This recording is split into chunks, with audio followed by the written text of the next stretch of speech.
कराची में मुहर्रम के जुलूस की सिक्योरिटी के इंतजामात के पेश नज़र जुलूस की गुजरगाहों की तरफ आने वाली गलियों और सड़कों को कंटेनर लगाकर बंद कर दिया गया है। जुलूस की गुजरगाह पर मौजूद दुकानों को भी बाकायदा तौर पर सील कर दिया गया है, जबकि जुलूस की गुजरगाह की बम डिस्पोजल स्क्वाड सर्चिंग करेगा। जुलूस बरामद होने से कबल जुलूस की गुजरगाह को मुकम्मल बंद कर दिया जाएगा और जुलूस के दौरान ट्रैफिक को मुतबादिल रोड फराहम किया जाएगा।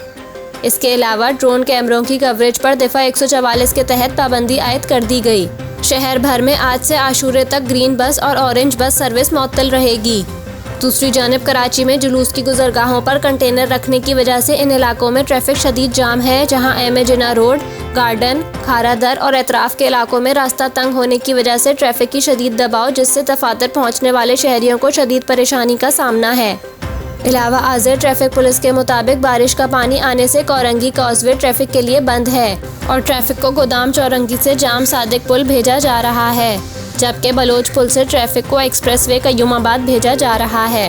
काजवे बंद होने से गोदाम चौरंगी, जाम सादिक पुल, कय्यूमाबाद और एतराफ़ में ट्रैफिक का शदीद दबाव है।